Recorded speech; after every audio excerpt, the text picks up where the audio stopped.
नमस्कार दोस्तों, स्वागत है आप सभी का मेरे चैनल यूरेनियम गुरुजी में।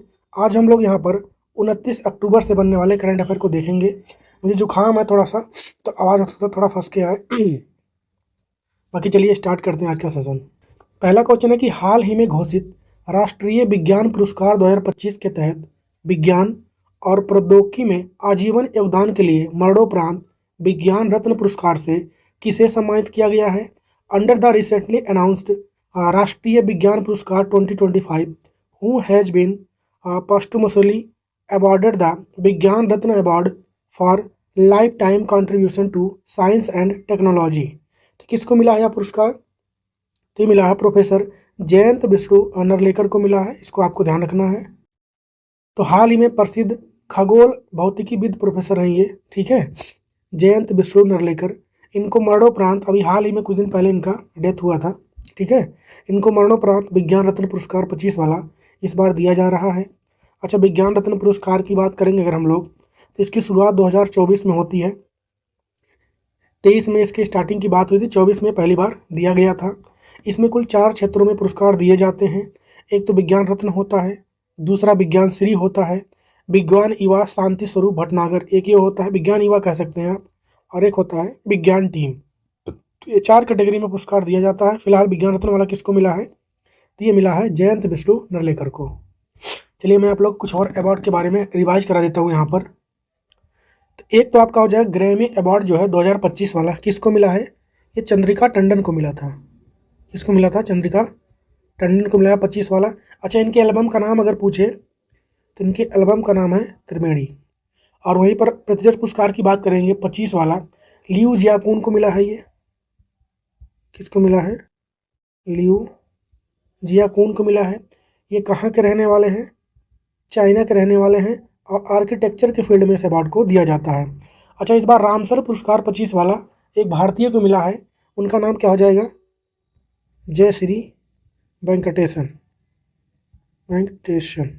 ठीक है, ये इनको दिया गया है। पहली इंडियन है, इसको ध्यान रखें। एबल पुरस्कार अभी कुछ दिन पहले ही मैंने आप लोग को पढ़ाया है कि वो किसको मिला है, तो मसाकी काशीवारा को। इसको मिला है मसाकी काशीवारा को मिला है, जो कि जापान के रहने वाले हैं। इसको भी लगे हाथ आपको ध्यान रखना है। एक और इम्पॉर्टेंट अवार्ड है अंतर्राष्ट्रीय बुकर पुरस्कार। अंतर्राष्ट्रीय बुकर पुरस्कार जो है वो किसको मिला है इस बार? तो वो मिला है इस बार बानू मुश्ताक को। किसको मिला है? बानू मुश्ताक को। इनकी बुक का क्या नाम था? हार्ट लैम्प इनकी बुक का नाम हो जाएगा, इसको ध्यान रखें। और एक और बच रहा है सशस्त्र रामानुजम पुरस्कार। कौन सा अवार्ड है? सशस्त्र रामानुजम। ये पुरस्कार किसको मिला था इस बार? अभी कुछ दिन पहले मिला है, अलेक्जेंडर स्मिथ को मिला है। ध्यान रखें 2025 वाला किसको मिला है? अलेक्जेंडर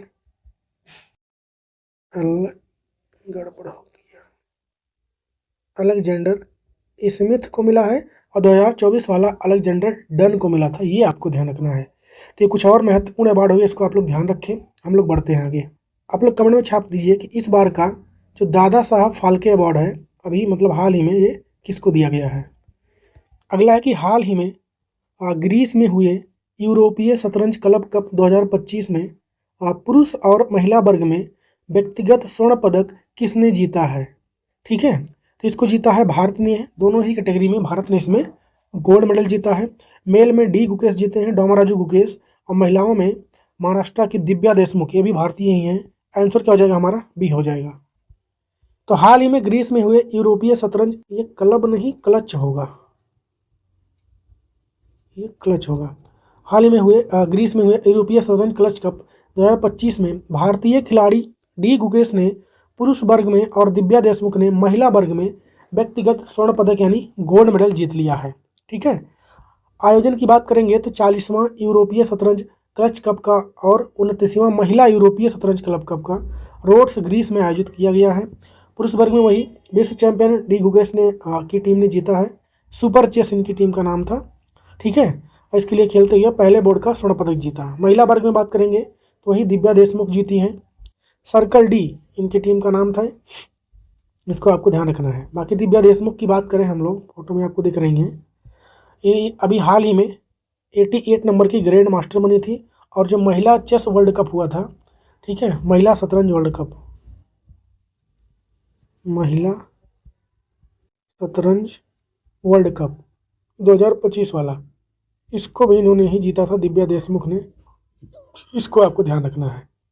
बाकी शतरंज वर्ल्ड कप होने वाला है, शतरंज वर्ल्ड कप होने वाला है। इस बार इसका होस्ट कौन रह रहा है? तो भारत ही रहने वाला है। कहाँ पर होने वाला है? तो गोवा में होने वाला है, जो कि 31 अक्टूबर के आसपास से हो सकता है ये स्टार्ट हो जाए। आप लोग कमेंट में बताइए कि चेस में भारत के पहले ग्रैंड मास्टर कौन थे। अगला क्वेश्चन है कि हाल ही में किस देश ने परमाणु ऊर्जा से चलने वाली ब्यूरे बेस्टनिक मिसाइल का सफल परीक्षण किया? इसके कई नाम हैं, अभी मैं आगे बताऊंगा आप लोग को। तो ये सफल परीक्षण किया है किसने? रूस ने। आपको फोटो में व्लादिमीर पुतिन दिख रहे होंगे, जो कि रूस के वर्तमान में क्या है? प्रेसिडेंट हैं। तो हाल ही में रूस ने परमाणु ऊर्जा से चलने वाली ब्यूरे बेस्टनिक कह लें उसे, नामक क्रूज मिसाइल का सफल परीक्षण किया है। अच्छा, हिंदी से इंग्लिश में जो कन्वर्ट किया जाता है तो कुछ ना कुछ थोड़ा सा डिफरेंस उसके नाम में आ जाता है, ठीक है। जो ता होता है क्योंकि वो भी टा हो जाता है, टा हो जाता है, ऐसा हो जाता है, ठीक है। इंग्लिश में देखेंगे तो ब्यूरे बेस्टनिक लिखा है और हिंदी में ब्यूरे बेस्टनिक हो गया। रूसी राष्ट्रपति व्लादिमीर पुतिन ने इस परीक्षण की घोषणा करते हुए दावा किया है कि एक ऐसा हथियार है जिसकी रेंज असीमित है, ठीक है, और जो किसी भी रक्षा कवच को भेद सकता है। मिसाइल का नाम क्या हो जाएगा? तो ब्यूरे बेस्टनिक हो जाएगा, या फिर इसी का नाम क्या रखा गया? Sky fall. ये दोनों इसी के नाम हैं। ईंधन की बात करेंगे तो यह परमाणु ऊर्जा चलित क्रूज मिसाइल है, ठीक है, जो इसे लगभग असीमित रेंज प्रदान करती है। पलायन क्षमता की बात करेंगे तो यह रडार और मिसाइल रक्षा प्रणालियों को चकमा देने में भी सक्षम है। रेंज की बात करेंगे उड़ान के, इसके परीक्षण के दौरान इसने 14,000 किलोमीटर की दूरी तय की है। मतलब रेंज तो इसकी असीमित है बताया गया है, पर इन्होंने जब इसका परीक्षण किया तो उसमें 14,000 किलोमीटर तक उड़ाया गया था ये। इसको आपको ध्यान रखना है, लगभग 15 घंटे तक हवा में रहा ये। बाकी आप लोग कमेंट में बताइए, जो इसरो का चंद्रयान मिशन है, चंद्रमा में भेजा गया था, ठीक है, वो जिस पॉइंट पर उतरा था उस पॉइंट को भारत ने नाम क्या दिया था? तो नेक्स्ट है कि हाल ही में 8वें वेतन आयोग का अध्यक्ष किसे नियुक्त किया गया है? ठीक है, तो किया गया है न्यायमूर्ति रंजना प्रकाश देसाई को किया गया है। अच्छा, 8वां वेतन आयोग जो आने वाला है, इसमें जो सैलरी बढ़ती, जो गवर्नमेंट एम्प्लॉय होते हैं उनकी मतलब सैलरी इसमें बढ़ती है लगभग 1.5 गुना। जो मूल वेतन होता है, ध्यान रखें, मूल वेतन जो होता है उसका लगभग 1.5 टाइम जो है सैलरी यहाँ पर बढ़ाया जाता है। लगभग आप समझ लीजिए डबल हो जाता है लगभग, ठीक है। लेकिन ऐसा नहीं है जैसे किसी की तनख्वाह मान लिया 1 लाख रुपए है तो 2 लाख नहीं हो जाएंगे, क्योंकि जो 1 लाख से मिल रहा है उसमें जो मूल वेतन होता है वो कम ही होता है। उसमें तमाम टीए, डीए, हाउस अलाउंसेस ये सब जोड़ के 1 लाख पहुँचता है, तो उसको नहीं डबल करेंगे, सिर्फ मूल वेतन को डबल किया जाता है। तो इसको आपको ध्यान रखना है, ठीक है। बाकी अगर हम लोग बात करेंगे जो वेतन आयोग होते हैं, ये लगभग जनरली जो होता है ये 10 साल के लिए होता है। कितने साल के लिए होता है? 10 साल के लिए होता है। इसके पहले जो 7वां वेतन आयोग आया था, 7वां वेतन आयोग, ठीक है, ये कितने साल के लिए आया था? तो ये 2016 में आया था और अब 26 आपका आने वाला है, 25 चल रहा है, तो ये 10 साल लगभग पूरे होने वाले हैं इसको। अच्छा, पहला जो वेतन आयोग था और उसके हेड कौन बनाए गए थे? फर्स्ट वाले का, फर्स्ट वेतन आयोग, ठीक है, इसके अध्यक्ष कौन बनाए गए थे? श्रीनिवास वरदाचारी। कौन बनाए गए थे? श्रीनिवास वरदाचारी बनाए गए थे। इसको आपको ध्यान रखना है। बाकी अभी हाल ही में सुप्रीम कोर्ट की पूर्व न्यायाधीश और न्यायमूर्ति रंजना प्रकाश देसाई की 8वें वेतन आयोग का अध्यक्ष इन्हें नियुक्त किया गया है। इसमें 3 लोग अपॉइंट हुए हैं। अच्छा, नियुक्ति किसने किया है? न्यायमूर्ति रंजना प्रकाश देसाई, पूर्व न्यायाधीश हैं ये। अच्छा, 2 और कौन कौन से हुए हैं? तो एक हुए हैं अंशकालीन सदस्य, यानी पार्ट टाइम मेंबर बने हैं, प्रोफेसर पुलक घोष बने हैं, ठीक है, IIM बेंगलोर के हैं ये।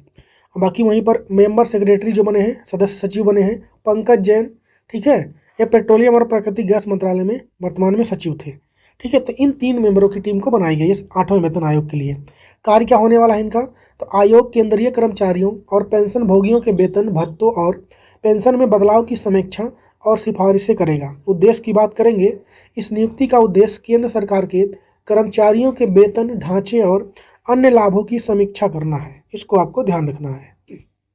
अच्छा, 7वां जो वेतन आयोग था, 7वां वेतन आयोग, इसके हेड का नाम मैंने नहीं लिखा है आप लोग को, तो इनका भी लिख लीजिए। इसके अध्यक्ष कौन थे? तो जस्टिस अशोक कुमार माथुर जी थे। इसको ध्यान रखना है आपको।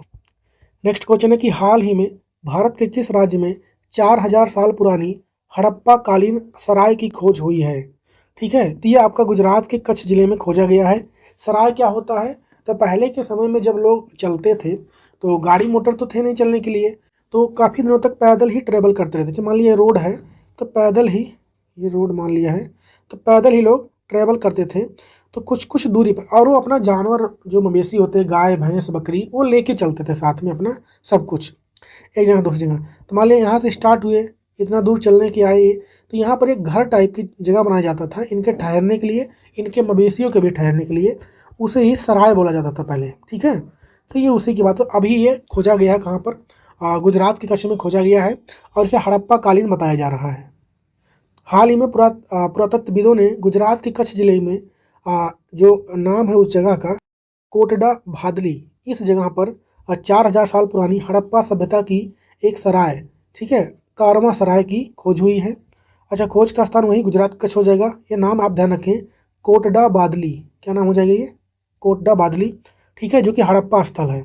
सभ्यता की बात करेंगे तो यह सिंधु घाटी सभ्यता, यानी जिसे हम लोग हड़प्पा सभ्यता भी कहते हैं, उससे संबंधित है, जो लगभग 2300 से 1900 ईसा पूर्व मतलब ये सभ्यता फड़ा फूला था। अनुसंधान टीम की बात करें, मतलब किसने खोजा है इसको, तो पुणे के Deccan college post graduate and research institute, symbiosis school for liberal arts, काफ़ी बड़ा नाम है। ठीक है, और भारतीय पुरातत्व सर्वेक्षण के संयुक्त अध्ययन का ये परिणाम है। इन दोनों ने मिलकर खोजा है इसको। बाकी आप लोग कमेंट में बताइए कि हड़प्पा सभ्यता की खोज भारत में किसने किया था। नेक्स्ट है कि हाल ही में भारत सरकार ने युवा भारतीयों वैज्ञानिकों के लिए किस देश के साथ मिलकर रामानुजम रिसर्च फेलोशिप की शुरुआत की है? स्कॉलरशिप प्रोग्राम है ये। तो भारत यूके के साथ मिलकर कर रहा है ये। अभी यूके के प्रधानमंत्री, जिनका क्या नाम है, कीर स्टारमर, क्या नाम हो जाएगा, कीर स्टारमर, ये भारत के दौरे पर थे। ठीक है, वहीं पर इन्होंने इसकी घोषणा की है। तो हाल ही में भारत और यूनाइटेड किंगडम यानी यूके ने युवा भारतीय वैज्ञानिकों के लिए रामानुजम रिसर्च फेलोशिप की शुरुआत की है। अच्छा, शुरुआत भारत और यूके ने संयुक्त रूप से इस कार्यक्रम को लॉन्च किया है। उद्देश्य की बात करेंगे, इस फेलोशिप का उद्देश्य है युवा भारतीय भौतिकी और गणित के शोधकर्ताओं को लंदन स्थित इंस्टीट्यूट फॉर मैथमेटिकल साइंस में शोध करने का अवसर प्रदान करना। उद्घाटन की बात करेंगे, इस कार्यक्रम का उद्घाटन वही ब्रिटेन के प्रधानमंत्री, जो कि भारत के दौरे पर थे, कीर स्टारमर, इन्होंने किया है। इसको आपको ध्यान रखना है। नेक्स्ट क्वेश्चन है कि हाल ही में अंतर्राष्ट्रीय सौर गठबंधन इंटरनेशनल सोलर अलायंस के 8th नंबर के समिट यानी सम्मेलन का आयोजन ये कहाँ पर किया गया है? तो अभी 8वें नंबर का आयोजन भारत में ही होने वाला है, ये भारत में ही हो रहा है ये। ठीक है, भारत के नई दिल्ली के भारत मंडपम में, इसको ध्यान रखना आपको। तो आयोजन भारत मंडपम नई दिल्ली में हो रहा है, जो कि 27 से 30 अक्टूबर तक ये होने वाला है। उद्घाटन किसने किया है? तो भारत की वर्तमान में प्रेसिडेंट राष्ट्रपति द्रौपदी मुर्मू ने इसका उद्घाटन 28 अक्टूबर को किया है। इस बार यहाँ 8वें नंबर का है। तो इतनी बातें हो गई करंट अफेयर से रिलेटेड। इंटरनेशनल सोलर अलायंस की बात करेंगे तो इसकी स्थापना 2015 में पेरिस में जो COP21 के दौरान भारत और फ्रांस की एक संयुक्त पहल के रूप में हुई थी। दोनों ने मिलकर स्टार्ट किया था COP21 के दौरान 2015 में। हेडक्वार्टर इसका मिलेगा आपको भारत में ही, गुरुग्राम हरियाणा में। उद्देश्य क्या होता है? अच्छा, जब ये बना था ना, तो जिसका उद्देश्य था, कहाँ बनाऊँ मैं, यहाँ खींच, जब ये बना था तो सपोज दैट अगर ये अर्थ है तो ऊपर होता है आपका ट्रॉपिक ऑफ कैंसर, नीचे होता है ट्रॉपिक ऑफ कैप्रिकॉन, और बीच में क्या होता है, इक्वेटर होता है। ट्रॉपिक ऑफ कैंसर को बोलते हैं कर्क रेखा, और कैप्रिकॉन को बोलते हैं मकर रेखा। आपको पता है कि सन जो है, अर्थ जब घूमता है तो सन इसी के बीच में, इन्हीं के बीच में लाई करता है। तो इन देशों में, इन्हीं देशों में ऐसा कहा गया था, इनके बीच जो देश आते हैं उन्हीं के बीच में अलायंस होगा। लेकिन अब तो इसमें तमाम देश और भी जुड़ रहे हैं। ठीक है, मेंबर कंट्रियों की बात करेंगे तो 124 अभी तक हो चुके हैं। इसमें कर्क रेखा और मकर रेखा के बीच स्थित सौर संसाधन संपन्न देशों को सौर ऊर्जा के उपयोग के लिए एक साथ लाना इसका उद्देश्य है। नेक्स्ट क्वेश्चन है कि हाल ही में पोलियो का अंत, हर बच्चा हर टीका हर जगह, इस थीम के साथ विश्व पोलियो दिवस 25 वाला ये कब मनाया गया है? तो वर्ल्ड पोलियो डे मनाया जाता है आपका 24 अक्टूबर को। तो हाल ही में 24 अक्टूबर को विश्व पोलियो दिवस मनाया गया है। इस बार का थीम वही क्या रहा है? तो and polio every child every vaccine everywhere, ठीक है। पोलियो का अंत, हर बच्चा हर टीका हर जगह, ये इसका इस बार का थीम है। थीम आपको ध्यान रखना है। भारत पोलियो मुक्त कब हुआ था? 2014 में हुआ था, ठीक है। अच्छा, कोई देश किसी बीमारी से मुक्त हो गया ये कैसे पता चलता है? तो इसकी घोषणा करता है तो पहली बात तो WHO करता है, वर्ल्ड हेल्थ ऑर्गेनाइजेशन। तो अगर पिछले 3 सालों में वहाँ पर उस मतलब बीमारी के कोई केस नहीं आए होते हैं तो WHO उस देश को उस बीमारी से मुक्त घोषित कर देता है। अच्छा, इसके इतिहास की बात करेंगे तो यह दिवस अमेरिकी वायरोलॉजिस्ट डॉक्टर जोनस साल्क के जन्मदिन के उपलक्ष्य में मनाया जाता है, वर्ल्ड पोलियो डे, जिन्होंने 1955 में पोलियो का पहला सफल टीका विकसित किया था। अगला क्वेश्चन है कि हाल ही में चेन्नई में लॉन्च हुई पुस्तक द ब्रह्मास्त्र अनलीज्ड, इसके लेखक कौन है? इसके लेखक हैं डॉक्टर शिवानंदन हैं। तो हाल ही में चेन्नई में लॉन्च हुई पुस्तक द ब्रह्मास्त्र अनलीज्ड के लेखक डॉक्टर शिवानंदन हैं। लेखक की बात करेंगे, इस पुस्तक के लेखक वही हो जाएंगे क्योंकि जो कि महाराष्ट्र कैडर के 1976 बैच के भारतीय पुलिस सेवा यानी IPS अधिकारी हैं। ये पुस्तक का विषय क्या है? तो इस पुस्तक में 1980 और 1990 के दशक में मुंबई में अंडरवर्ल्ड द्वारा किए गए अपराधों, अराजकता के बारे में एक सच्ची कहानी पर आधारित है। इसमें बताया गया है कि कैसे मुंबई पुलिस ने अपराधियों से शहर को मुक्त कराया। नेक्स्ट है कि बहरीन अंतर्राष्ट्रीय वाणिज्यिक न्यायालय, ठीक है, इसमें नियुक्त होने वाली पहली भारतीय महिला कौन बन गई है? तो पिंकी आनंद। कौन बनी है? पिंकी आनंद। नियुक्ति की बात करेंगे तो वरिष्ठ अधिवक्ता पिंकी आनंद को बहरीन अंतर्राष्ट्रीय वाणिज्यिक न्यायालय में एक न्यायाधीश के रूप में नियुक्त किया गया है और वह भारत की एक प्रसिद्ध वकील हैं और 2014 से 20 तक भारत की अतिरिक्त सॉलिसिटर जनरल के रूप में भी कार्य कर चुकी हैं। अच्छा, बहरीन अंतर्राष्ट्रीय वाणिज्यिक न्यायालय की बात करेंगे तो यह न्यायालय जटिल सीमा पर वाणिज्यिक विवादों को निपटाने के लिए स्थापित किया गया है। तो और आज का क्वेश्चन है कि हाल ही में भारत के 53 नंबर के मुख्य न्यायाधीश कौन बने हैं? ठीक है, इसका जवाब छापेंगे आप लोग कमेंट में। बाकी सेशन कैसा लगा ये भी आप लोग कमेंट में बताइए। हाँ, मुझे थोड़ा जुकाम है इसलिए आवाज़ थोड़ा सही नहीं जा रहा होगा आज। बाकी ख्याल रखिए अपना, मिलेंगे हम लोग कल के वीडियो में, तब तक के लिए जय हिंद।